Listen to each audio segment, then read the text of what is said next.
tema da minha mensagem hoje é Criando o Futuro. Criando o Futuro.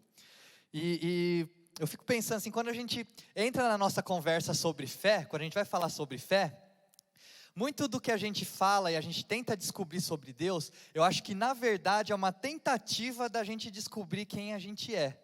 A gente tentar descobrir qual o sentido de existir o ser humano, por que Deus criou o ser humano, qual o nosso papel em meio a esse universo que Deus criou, qual o papel do ser humano em meio aos animais, eu não sei se esses últimos períodos aí de pandemia, eu comecei a assistir muito National Geographic lá, as coisas dos animais, e me interessei bastante. Gente, é interessante você ver como os animais eles vivem, como é que eles se portam, como é que eles reagem uns aos outros, e a gente começa a ver que quando uma espécie de animal, ela começa a sumir do ecossistema, extinção dessa espécie, como a extinção de uma espécie de animal afeta todo o ecossistema ao redor. Já parou para pensar sobre isso? E aí quando você ouve especialistas falando sobre a extinção daquele animal, o quanto aquele animal está fazendo falta ao ecossistema ao seu redor, o que eles começam a colocar a culpa? Em quem que eles começam a colocar a culpa? No homem. Então, muitas vezes, o homem, o ser humano, ele é visto como o problema. E por que a gente não consegue enxergar o ser humano como a solução? Eu me lembro que na palavra de Deus fala que nós fomos criados à imagem e semelhança de Deus. E se a gente foi criado dessa maneira, isso deve nos presumir que a maior prova de Deus somos nós. Nós seres humanos somos a maior prova de Deus. Quando fala que nós nascemos à imagem e semelhança de Deus, isso quer dizer que quando a gente analisa o ser humano a fundo, a criatura, o ser humano, o homem, a gente vai conseguir nos aproximar no conhecimento de Deus. Faz sentido isso que eu estou falando para vocês? Porque nós fomos criados à imagem e à semelhança de Deus. E aí até hoje o Elton leu o versículo aqui que eu vou usar na minha mensagem também, então estamos todos conectados, gente? Vocês já leram, mas vamos ler de novo. Queria que você abrisse sua Bíblia em Hebreus 11:6. Galera, até agora eu não estou acreditando que a bola do Santos não entrou, viu? Até agora ainda estou sofrendo com aquela bola lá, o goleiro rebateu, o cara chutou, passou raspando na trave, ia ser o gol da vitória, mas tá bom, Os palmeirenses estão sofrendo aí, mas estão contentes. Gente, falar pra vocês, eu nunca vi, praticamente só tem palmeirense aqui, os caras tudo palmeirense, nunca vi uma igreja tanto palmeirense. Eu gosto dos corintianos, Os corintianos são mais gente boa, gente mais humilde, mais simples, não é verdade? Galera do povo, Mas vamos lá então. Só estou falando, estou desabafando aqui no palco com vocês. Hebreus 11:6, vamos lá. Sem fé é impossível agradar a Deus, pois quem dele se aproxima precisa crer que ele existe e que recompensa aqueles que o buscam. Quando a gente lê a Bíblia, fica aí que a gente vai ler mais daqui a pouco nesse trecho. Mas quando a gente lê a Bíblia, o que acontece? Parece que a gente tem uma obrigação de entender tudo que está escrito lá. Não é verdade? E tem muitos de nós aqui que às vezes é a primeira vez que você está tendo contato com a Bíblia. Ou pode ser que você cresceu lendo a Bíblia todos os dias, você cresceu numa família cristã com acesso à Bíblia. E essa obrigação parece que é um sentimento a todos nós. Teve um rapaz que chegou na igreja esses tempos, e ele nunca teve muito contato com a Bíblia. E aí foi interessante, porque ele tem me feito umas perguntas, tem me feito pensar muito. Ele chegou para mim e falou assim, como que eu posso ler a Bíblia? Como que eu posso entender o que a Bíblia está querendo dizer? E aí a pergunta que eu faço é que muitas vezes nós que estamos com a Bíblia já a nossa vida inteira, nem a gente mesmo entende o que a Bíblia está falando, porque a gente não para pensar, a gente não para estudar, a gente não para refletir sobre o que Deus quis falar com a gente. Então quando fala assim, que sem fé é impossível agradar a Deus, a minha pergunta é, por que é impossível agradar a Deus sem fé? Será que alguém aqui consegue me responder por que é impossível agradar a Deus sem fé? Aqui está falando no começo do versículo 6, sem fé é impossível agradar a Deus. Alguém sabe me responder aqui, por que sem fé é impossível agradar a Deus? Às vezes a gente não para pensar muito. E a gente começa a ver que na natureza, a única espécie da criação que é exigida fé para agradar a Deus é o homem. Eu tenho um cachorro, acabei de pegar um cachorro lá, o Fred. Cara, meu cachorro é um cachorro super bonzinho. Ele acorda, aí ele brinca, aí ele come, aí ele corre mais um pouco, de repente do nada ele abre as patinhas assim no chão e ele dorme de novo. Aí ele acorda, aí ele brinca, aí ele come, aí daqui a pouco ele corre, aí daqui a pouco ele cansa, ele abre as patinhas e dorme de novo. Eu tenho certeza, gente, que meu cachorro, ele não vive por fé. Muitas vezes eu falo assim que eu gostaria de ter a vida do meu cachorro, porque meu cachorro é super bem cuidado, come 3 refeições por dia, a gente escova o dente dele, até escovar o dente dele a gente escova. Então eu queria ter a vida do meu cachorro, que aí você come, dorme, brinca e acorda de novo, Mas a gente não tem, mas eu tenho certeza que o meu cachorro, ele não tem que viver por fé, E a gente... eu tenho certeza também que os pinguins, na marcha dos pinguins, eles não têm que viver por fé. Mesmo o salmão, que nada contra a correnteza, ele também não tem que viver por fé. A única espécie que foi criada, é exigida viver por fé, é o ser humano. E a gente começa a olhar na criação, tudo que foi criado no universo, foi criado com uma intenção. Tudo que foi criado por Deus tem um objetivo. Então, o oxigênio tem a sua intenção, o universo mesmo tem a sua intenção, a gravidade tem a sua intenção, a água tem a sua intenção, o sistema solar tem a sua intenção. E uma coisa interessante é que todas essas coisas criadas, elas cumprem com excelência a intenção pelo qual elas foram criadas. Já parou para pensar nisso? Sabe, a única espécie, ou a única coisa criada, que pode viver abaixo da sua intenção, ou fora da sua intenção, é quem? O ser humano. O ser humano é a única espécie criada, que pode viver abaixo da sua intenção. Pensa se o oxigênio decide viver abaixo da sua intenção, o que ia acontecer? Todos nós íamos morrer aqui, porque a gente ia ficar sem ar. Ou pensa se a água começa a viver abaixo da sua intenção, o que ia acontecer? A gente ia morrer também, porque a gente ia ficar com sede. Agora, todas as coisas funcionam exatamente como elas foram criadas para ser. O ser humano é aquele que tem a opção. O ser humano, então, é o único que pode viver abaixo da intenção para o qual foi criado. Você já viu alguma coisa acontecendo ao seu redor, na televisão, ou próximo de você, que você virou e falou, aquilo foi um ato desumano? Já parou para pensar sobre, já viu isso daí? Você já pensou isso? O que a gente chama de um ato desumano? Não sei se você já assistiu National Geographic, não sei se você já viu lá o tigre caçando o antílope, estraçalhando o antílope. E esses dias eu estava vendo lá a baleia assassina. Gente, a baleia, antes dela se alimentar da caça dela, ela brinca com a caça. Então o que ela faz? Eu vi uma baleia, que ela pegava uma foca, ficava jogando a foca para cima. Aí a hora que a foca caía na água, a baleia deixava a foca nadar um pouco, a baleia saia correndo atrás de novo, pegava e jogava a foca para cima. Eu tenho certeza que eles estavam brincando ali, mas era uma brincadeira que a baleia estava fazendo, que eu tenho certeza que a foca não queria participar. Mas eles estavam lá. Então a baleia estava lá, a baleia assassina, querendo se alimentar e fica brincando com a foca. E muitas vezes a gente começa a olhar para essas coisas, a gente acha a natureza aterrorizante. Mas a gente nunca olha para um leão caçando um animal que vai comer, e a gente fala, não, aquilo lá é um ato desumano. Ou você não olha também para uma baleia fazendo uma brincadeira dessa de muito mau gosto com uma foca, você fala assim, que tipo de trauma essa baleia passou na sua infância para ela ficar disfuncional desse jeito? Ninguém pensa isso, não é verdade? Por quê? Porque a gente olha para a natureza e eles estão cumprindo a sua intenção, eles estão vivendo a forma como eles foram criados, Você não pensa que a baleia é doente, ninguém olha para uma cobra e pensa, por que ela é tão má? Você já teve um mosquito te picando? Você teve um mosquito te picando, eu tenho certeza, gente. Começou a coçar. A primeira coisa que você... eu vou falar para vocês, onde eu moro tem muito pernilongo. Eu estou dormindo de noite, aí eu começo a ouvir os barulhinhos.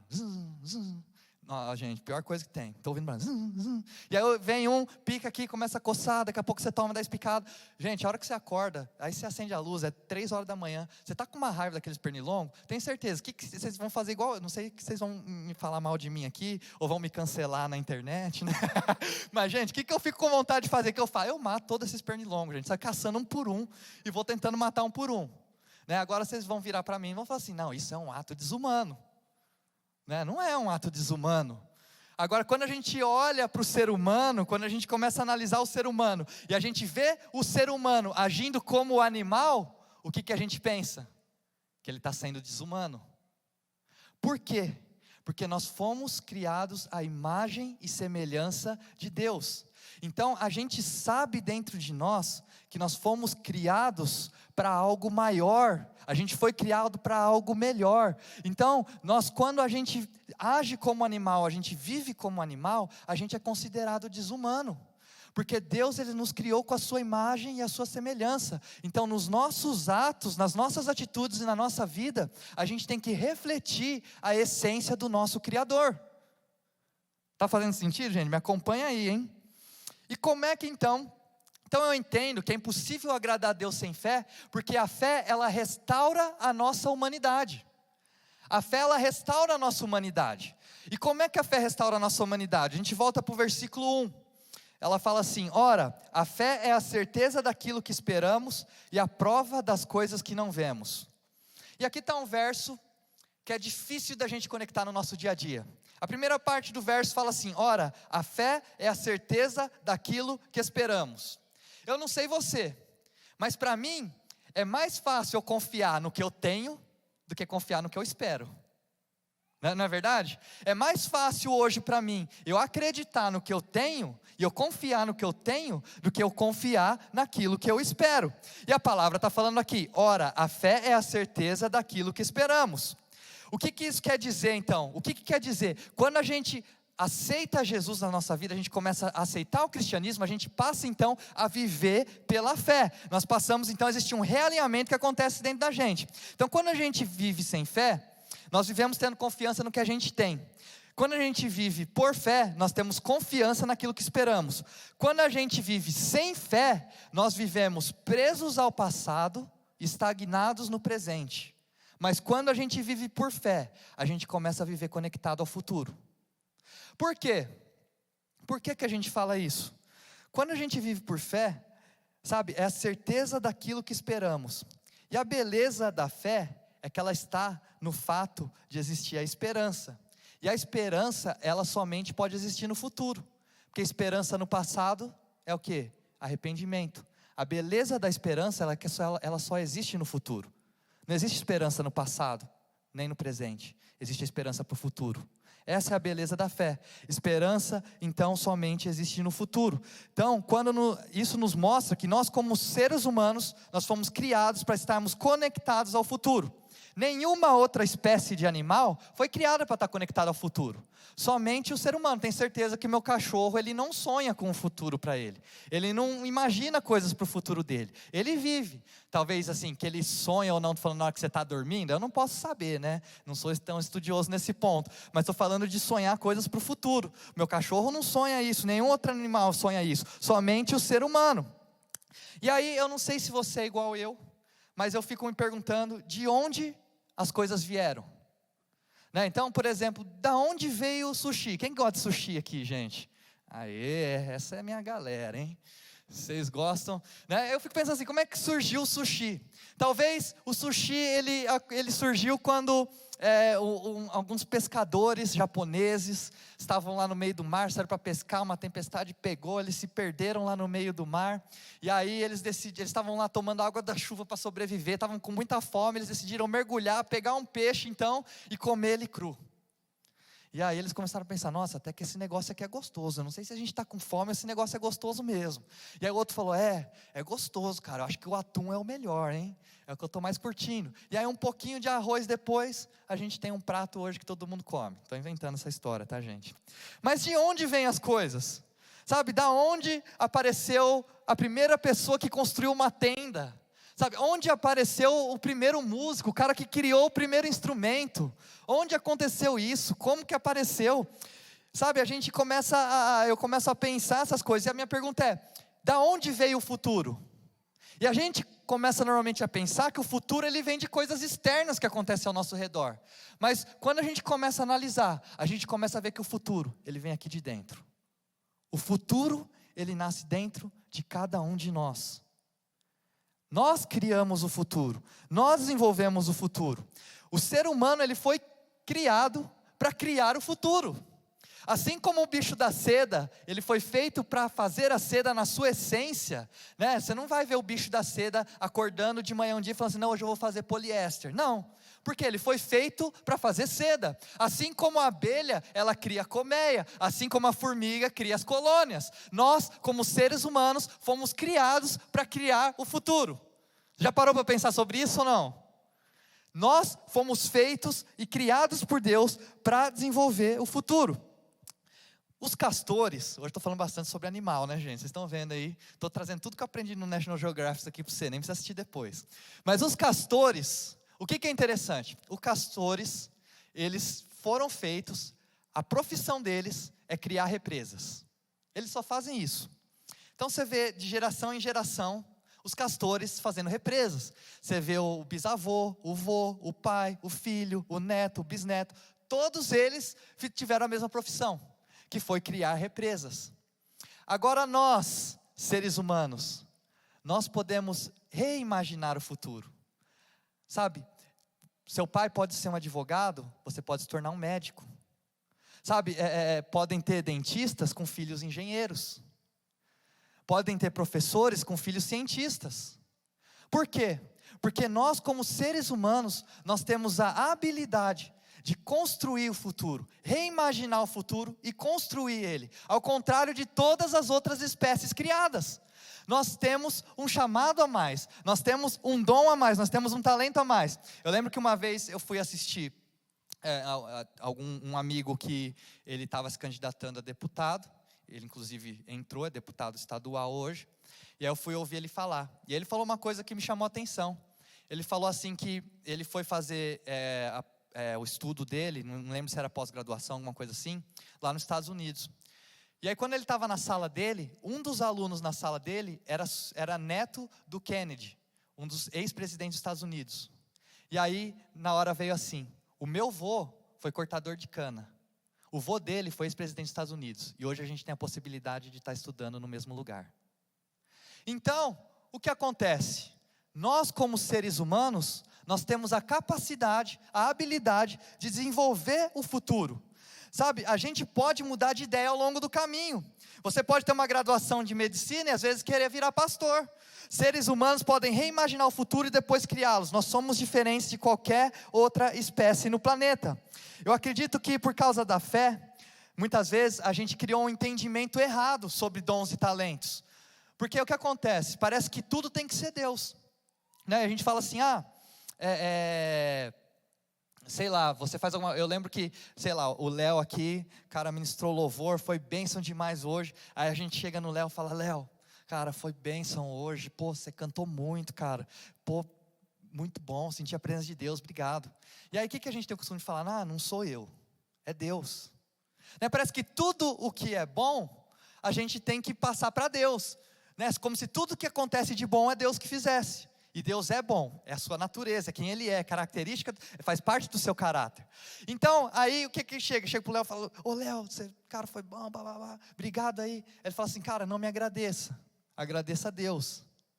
Não é assim, porque faz a gente parecer humilde, né? Faz a gente parecer, mas cara, olha só que interessante, sabe? Eu posso agradecer os dois, porque eu não posso agradecer o Léo, eu posso agradecer a Deus também. Eu não preciso agradecer só um, não é verdade?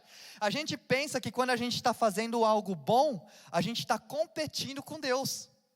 Talvez talvez porque que a gente fica empurrando sempre. Mas a gente tem que começar a entender que quando a gente está fazendo algo bom, ou quando a gente faz o bem, a gente não precisa ter vergonha disso, a gente não precisa ter medo disso. Porque quando a gente está fazendo o bom, quando a gente está fazendo o bem, a gente está na verdade refletindo a imagem e a semelhança de Deus. Então você não precisa ter vergonha nem medo daquilo que você faz bem, daquilo que você faz bom, porque foi Deus que colocou isso dentro de você, e quando você faz isso com excelência, é porque o Espírito Santo está agindo através de você, e Deus te criou para você fazer isso. Então Deus já fez, e aí o que acontece? A gente começa a fazer essas coisas, e isso nos paralisa de alguma maneira. Então isso nos leva a ser passivos. A passividade nos leva à paralisia, e aí a gente fala assim: Deus, faz algo, Deus faz algo, sabe, olha só o tanto de coisa que está acontecendo, Deus faz algo. Aí sabe o que Deus fala? Ele fala assim: eu já fiz, eu fiz você, agora vai você e faz alguma coisa. Faz sentido isso aqui que eu estou falando para vocês, gente? A gente fica pedindo para Deus fazer algo, e Deus já fez. Ele nos criou, Ele nos capacitou, Ele colocou o sopro de vida dentro da gente, Ele colocou a essência dEle dentro de nós, e agora o que Ele fala é: vai você e faz, porque eu já fiz você. Nós temos, sabe, o privilégio de poder construir coisas, sabe, a gente passa, então a gente precisa entender que a gente precisa mudar, sabe, a nossa confiança não pode estar no que nós temos, mas a nossa confiança tem que estar no que nós esperamos. Não sei se você já viu alguma pessoa quando estava namorando, tem uma menina que está namorando, aí ela fala assim: nossa, meu namorado, ele era tão bom comigo no começo, ele me dava flor, ele me ligava, ele mandava mensagem todo dia, ele ligava para me dar boa noite e tal, não sei o quê. E agora, eu ligo, ele não me atende, eu mando mensagem, ele não responde, a gente marca de sair, ele desmarca de última hora, a gente marca o horário, ele chega atrasado. Aí, pensa que a sua amiga está desabafando com você, tá, gente? Qual que vai ser seu conselho para sua amiga? Termina com ele. Né? Aí ela fala assim: não posso, ele é meu homem. Né? Por quê? Por que fala isso? Porque a pessoa, ela tem mais confiança no homem que ela tem, do que confiança no homem que ela tem esperança de ter. Aí você talvez acorda toda segunda-feira para ir para o seu trabalho e fala: eu odeio o meu trabalho, eu odeio segunda-feira, eu vivo para chegar sexta-feira, eu odeio o meu chefe. Sabe, a minha pergunta é: por que você não sai do seu trabalho então? Sabe por quê? Você vai falar assim: mas eu tenho responsabilidades, eu tenho conta para pagar. E sabe o que é no final das contas? Você tem mais confiança no que você tem, do que você tem esperança de ter. Faz sentido isso que eu estou falando para vocês, gente? E aí, a pergunta é: tem gente que fala que odeia a vida que tem. Por que você viveria uma vida que você odeia? Não faz sentido para mim. Sabe, eu odeio minha vida, eu não sei como é que eu cheguei aqui, até onde eu estou agora, sabe, eu não consigo mudar minha situação, não consigo mudar quem eu sou, eu não sei para onde eu estou indo, sabe, e por que você não faz o seguinte então? Por que você não pega a sua velha vida, você entrega ela para Jesus e deixa Ele te dar uma nova vida? Nós temos a capacidade, a habilidade de construir o nosso futuro. Nós temos que aprender a tirar nossa confiança, porque é isso que está falando lá o versículo, sabe, ter esperança no que nós esperamos, no futuro, sabe, então a gente tem que tirar nossa confiança no que a gente tem, e começar a colocar a nossa confiança no que nós esperamos. E também fala, nós temos que confiar não no que nós vemos, né? No versículo aqui ele fala, ó, a certeza daquilo que esperamos e a prova daquilo que nós não vemos. Agora eu quero fazer o seguinte para você, falar o seguinte: não é a mesma coisa? Você não tem mais confiança naquilo que você vê, do que daquilo que você não pode ver? Alguma coisa que você vê, não é mais real para você do que aquilo que você não está vendo? Não é verdade? Então, por exemplo, se eu falo para vocês que aqui tem 5 microfones, vocês vão olhar aqui, vocês vão contar, tem 5. Se eu falar para vocês que lá tem mais 10, lá no fundo, vocês vão ter que ver. É lógico, vocês vão acreditar, vocês vão confiar na minha palavra, mas vai ter muito mais realismo para vocês, esses 5 microfones, vocês estão vendo que os 10 que eu estou falando para vocês estão lá no fundo. Por quê? A gente coloca mais confiança no que a gente vê, do que a gente não vê, não é verdade? Aquele lá, eu preciso ver para crer, né? Eu preciso ver para ver se é verdade mesmo. Então, e aí no versículo 3, ele fala assim, aqui, no versículo 3 ele fala assim: pela fé entendemos que o universo foi formado pela palavra de Deus, de modo que o que não se vê foi feito do que é visível. Vou ler de novo que é meio complexo aqui, ó. Pela fé entendemos que o universo foi formado pela palavra de Deus, de modo que o que se vê não foi feito do que é visível. Meio complexo, né, gente? Quando a gente fala então dos cientistas, né, eu gosto muito de ler sobre ciência, admiro os cientistas. Os cientistas vão falar que o universo, ele foi criado de algo, e esse algo foi feito do nada. Muitos cristãos vão falar que o universo, ele foi feito de algo, esse algo veio do nada, mas Deus estava lá. Mas aqui a palavra de Deus está falando que pela fé entendemos que o universo foi formado pela palavra de Deus, de modo que o que se vê não foi feito do que é visível.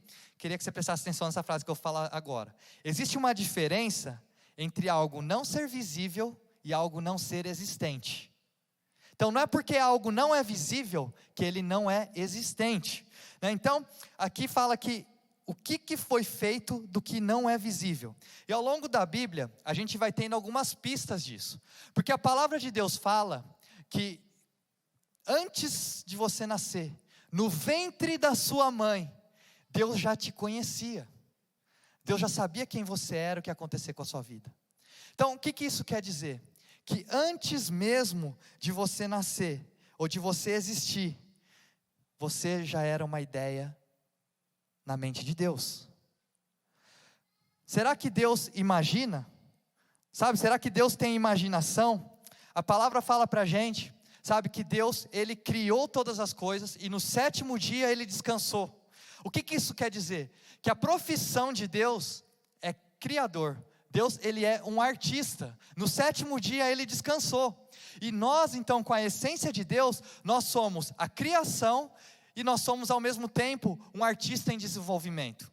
Todos nós somos criação de Deus e foi depositado dentro de nós a habilidade, a característica de poder criar também. E tudo o que foi feito veio do que não é visível. Então nós que somos humanos, nós temos um superpoder. Sabe o que é o nosso superpoder? É a gente sonhar, é a gente imaginar algo e depois transformar aquilo em realidade. Já parou para pensar sobre isso? Você acha que alguma outra espécie criada tem esse privilégio? Nós temos a habilidade de sonhar, imaginar e depois transformar esse nosso sonho em realidade. E aí, talvez você olhe para esse lugar aqui provavelmente foi o sonho de alguém. Nós estamos vivendo dentro do sonho de alguém. Sabe, talvez você está vivendo dentro do sonho de José de Anchieta. Pesquisei, gente. Foi o fundador de São Paulo. Sabia disso? Talvez hoje nós estamos vivendo o sonho de José de Anchieta, que viu São Paulo antes mesmo da gente existir. Talvez nós estamos vivendo dentro do sonho de Dom Pedro, aquele que proclamou a independência do nosso país. Talvez, sabe, nós estamos vivendo o sonho de Martin Luther King, que tem a famosa frase: eu tenho um sonho, onde as pessoas não vão ser valorizadas pela cor da sua pele, mas sim pelo seu caráter. Talvez nós estamos vivendo esse sonho hoje. A gente está dentro de um sonho. Sabe, nós sonhamos com essa igreja aqui. Talvez você está fazendo parte desse sonho, sonhando junto com a gente. Nós estamos trazendo essa igreja à existência. Sabe, então, a gente como ser humano, a gente tem uma habilidade diferenciada. A gente pode sonhar, a gente pode imaginar e a gente pode executar e trazer isso à existência de alguma maneira. Essa é a habilidade que Deus nos deu. E da onde vem o futuro então? Da onde vem o futuro? O futuro aguarda aqueles com coragem de criá-lo. O futuro aguarda aqueles com coragem de criá-lo. O pessoal do Ministério do Louvor já quiser entrar. A imaginação, ela é alimentada pela alma. Então, o que está na sua alma é o que vai alimentar a sua imaginação. Se você alimenta a sua alma com amargura, com raiva, com medo, sabe o que você vai criar? Um monte de coisa ruim na sua cabeça. Você vai criar um mundo na sua cabeça que não deveria existir. Mas se você alimenta a sua alma com perdão, com amor, com fé, com esperança, sabe o que você vai criar dentro da sua imaginação? Você vai criar um mundo que a humanidade está desesperadamente ansiando para conhecer. Como você tem alimentado a sua alma? O que você tem alimentado no seu coração? Outro dia eu vi um bate-papo de um cientista, um filósofo e um cristão. E aí o tema desse bate-papo era o que é sabido, o que é conhecido, né? Era known em inglês, conhecido, sabido. Fui pesquisar, sabido é uma palavra, viu gente? Parece que é errado, né? O que é sabido? E aí o cientista ele falou assim: o que é sabido é o que é empiricamente provado. Legal, interessante. E aí ele desenvolveu a tese dele. Esse foi o cientista, o filósofo falou: o que é conhecido é a ação humana. Eu falei: interessante também isso daí. E ele desenvolveu a tese. E aí quando o cristão chegou, me chamou a atenção, quando ele falou. Ele falou assim: na verdade, para mim, é difícil para eu estar nessa conversa, porque eu não sou um expert no que é sabido. Eu sou mais um expert no mistério. Ele falou que ele concordava com o que os outros dois falaram, mas que na visão dele, a ciência era movida pelo desconhecido. Porque o que move a ciência não é o que a gente sabe, é o que a gente precisa descobrir. E o que move a ética não é o que a gente vê, mas é qual a motivação daquilo ter acontecido. Não é verdade? Então ele falou que o desconhecido para ele era algo talvez que existem níveis do que é sabido. Por exemplo, eu sei que 2 mais 2 é igual a 4, eu sei que essa cadeira é vermelha, eu sei que essa blusa é preta, eu sei que a Bianca, minha namorada, me ama, E são tipos diferentes de saber. São tipos diferentes. Uma vez eu lembro no começo, quando a gente estava namorando, a gente começou a namorar. Tava não, né? Estamos namorando ainda, gente. Mas quando a gente começou a namorar, aí eu lembro que um dia a gente estava lá em casa, a gente se encontra de final de semana. E aí a Bianca falou assim para mim, vamos tomar um café hoje, dar uma volta e tal. Aí eu falei assim, eu tô cansado hoje, né? Vamos ficar por aqui de boa, né? Aí daqui a pouco um amigo meu me liga. E aí ele fala assim, a gente vai jogar uma bola, você quer ir? Aí eu cheguei na Bianca, né? Como ela é uma pessoa que me apoia bastante, né? Ela é bem paciente. Aí eu cheguei nela e falei assim, amor, depois que a gente tomar um café, será que eu posso jogar bola? Aí ela falou assim, não, mas você está tão cansado, né? Melhor a gente ficar em casa. É melhor a gente ficar em casa hoje, né? Mas aí ela veio e falou para mim, falou, sabe, a gente já não se vê a semana inteira. E aí, quando a gente está junto, o tempo que a gente tem junto, você prefere jogar bola do que ficar comigo? Aí eu falei, ixi, você tem razão, né? Você tem razão. Mas ela falou assim, mas se você quiser, pode ir. E de alguma maneira, gente, eu sabia que ela não queria que eu fosse. Existem diferentes coisas no saber, no que é sabido. E aí eles mandaram a pergunta assim para o cristão, eles falaram assim, por que na sua infância você acreditava em Papai Noel, você acreditava na fada do dente, você acreditava em Deus? E agora que você cresceu, você deixou de acreditar na fada do dente no Papai Noel e você continua acreditando em Deus. E aí ele contou um exemplo que foi interessante, ele falou assim, quando meu filho era pequeno, a gente tinha muita dificuldade de ele comer. Ele saía para o quintal, ele botava terra na boca, ele botava pedra, essas coisas ele comia. Mas quando a gente botava ele na mesa, ele não comia as comidas que a gente colocava para ele. Mas nem por isso a gente desistiu de alimentar ele. Porque não é porque ele estava comendo mal, que a gente vai deixar de fazer algo que é importante para ele, que é a alimentação dele. E aí ele fala assim, não é porque muitas das coisas que a gente cria na nossa imaginação são criações, são coisas imaginárias, que um desses amigos imaginários não criou a imaginação. Sabe, eu acho que eu enxergo a imaginação como o parquinho de Deus nas nossas vidas. Sabe, aonde Deus consegue trazer para você a imagem de um mundo de paz. Mas a gente nunca conheceu um mundo em paz. É onde Deus vai trazer para você a imagem de um mundo justo. A gente nunca conheceu um mundo justo. Deus vai trazer na sua imaginação um mundo onde todos os filhos têm um pai, todas as crianças têm uma família, e onde todas as famílias têm uma casa. Mas esse mundo não existe.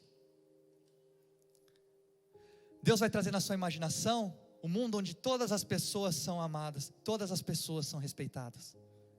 Mas esse mundo, ele não existe. Mas por que Deus faz isso? Porque Ele nos colocou como aqueles responsáveis para trazer esse mundo à existência. Nós criamos o futuro. Você é criador do futuro. Você é responsável pelo seu futuro. Você é responsável pelo futuro da sua família. Você é responsável pelo futuro dessa igreja. Você é responsável pelo futuro dessa cidade. Você é responsável pelo futuro do nosso país. Porque Deus te criou e Ele te capacitou com o sonho e com a imaginação, para que você pudesse, aos poucos, começar a trazer isso para a existência. Porque é dessa maneira que as coisas que são visíveis são criadas pelo que não é visível. Aquilo que Deus colocou na sua vida, aquilo que Deus tem colocado no seu coração, é algo que Ele vai te capacitar para fazer. E tudo aquilo que Deus tem colocado para você, Ele já te deu as ferramentas, Ele já te deu a habilidade. E nessa manhã eu queria que você entendesse que ao mesmo tempo que Ele te deu essas habilidades, Ele também te colocou a responsabilidade de trazer à existência coisas que ainda não existem nesse mundo. Sabe, a gente vê pessoas com depressão, ansiedade, crises, né? E a gente vê que a crise mental, a crise emocional, ela é um anseio da nossa alma por algo que a gente conhece de alguma maneira. Ela anseia por algo que está faltando de alguma maneira. Sabe, aí existe o termo dor fantasma. Eu não sei se você já ouviu falar desse termo, dor fantasma. Dor fantasma é quando alguém tem algum membro do corpo amputado e a pessoa sente dor como se aquele membro existisse ainda. E eu falo que os ideais humanos são a dor fantasma da alma. Por quê? Porque Deus coloca para você sentimentos, imaginação e criação de coisas que ainda não existem, mas que você conhece, porque você sabe de onde você veio. Então o mundo justo não existe, mas você anseia por um mundo justo. O mundo em paz não existe, mas você anseia por um mundo em paz. Um mundo onde todos são amados não existe, mas esse anseio existe na nossa alma, porque é a dor fantasma. Os ideais humanos são a dor fantasma que Deus colocou na nossa alma. E nessa manhã eu queria que você saísse daqui encorajado a construir o futuro. Eu queria que você saísse daqui encorajado a criar aquilo que Deus já tem colocado dentro da sua, trazer à existência aquilo que Deus já colocou para você.